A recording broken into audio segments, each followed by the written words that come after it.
Good evening, everyone. I hope you all are back after a very good CLAT exam, and all of you are anxious to know the cutoffs and how you have fared, and whether your attempt was good or bad, or whether your attempt was enough for you to get into a national law university.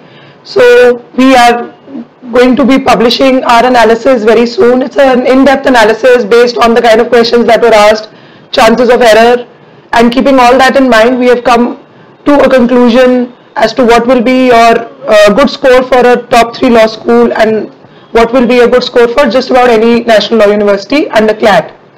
After A-Late, CLAT paper was a happy surprise. It was as expected with easy to moderate level difficulty in different sections.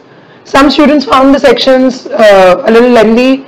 Others who have been preparing for a while found them easy. All in all, it was a paper which was a good paper for those who were well prepared. So all the students who had slogged it out or the whole year found the paper easy to doable, while those students, because of the delayed board exams, who could not prepare so well, found it a little lengthy and maybe in some sections a little tough. So it was a paper for those who were prepared for it and not a paper for anyone who could have walked in and given it. There were specific details that were asked in the GK section.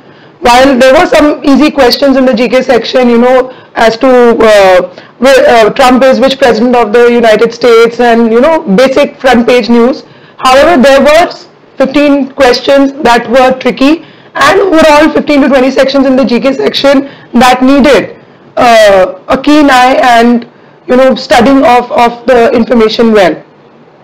Similarly, English was in parts very easy. In some parts it required again a keen eye and a practiced or a thorough knowledge of how to go about the section quickly. And maybe if some people who found some parts easy and others not were because of the length of the paper. So most people tended to leave the RCs and did not attempt the RC so well. Grammar section was again a mixed bag in the English section, which were 10 questions. So again, it was some part of the paper doable for all, while other parts of the paper where you had to balance it out and where practice and knowledge played a key role.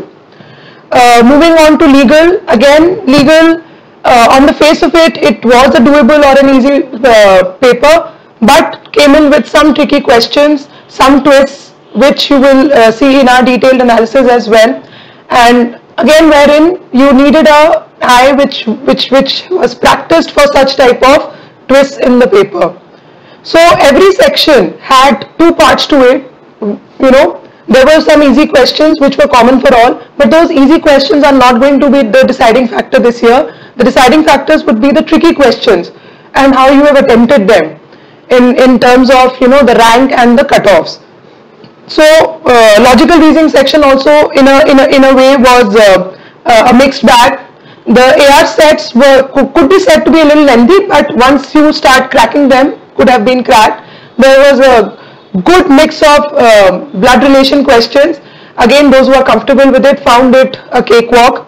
And critical reasoning was limited to interpretation and inference questions, single line. There were 2 or 3 deductive reasoning questions which were again a cakewalk, very simple questions, sitters, and quite a few analogy and odd word out questions in the logical reasoning section.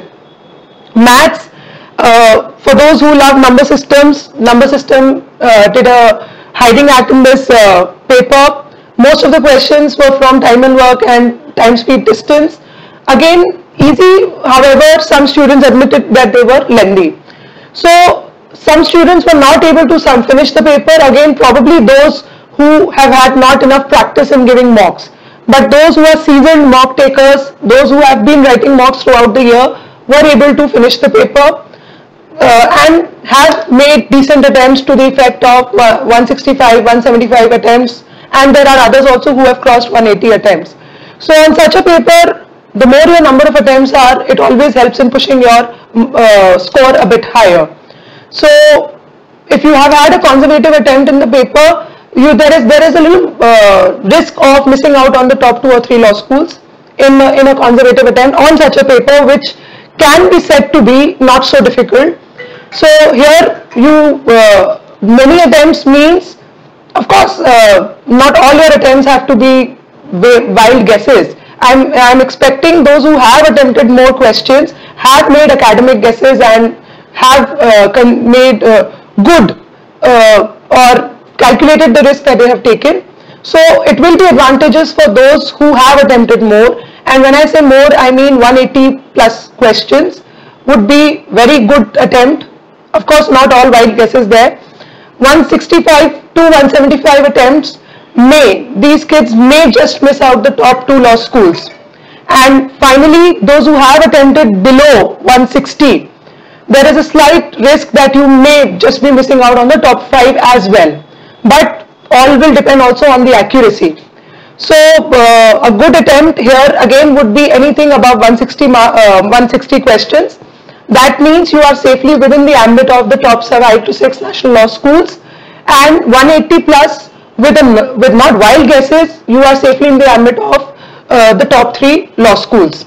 So go over the detailed analysis, check your attempts, go over the questions that we have been able to give in the analysis based on memory based questions based on how the feedback that we have gotten from the students. And again, in few days from now, the question paper and all will be out. So right now you could just have a look at our cutoffs. The cutoffs that we have predicted for the top 3 law schools are 149 to 153, and for any national law university undergrad would be around 130 plus.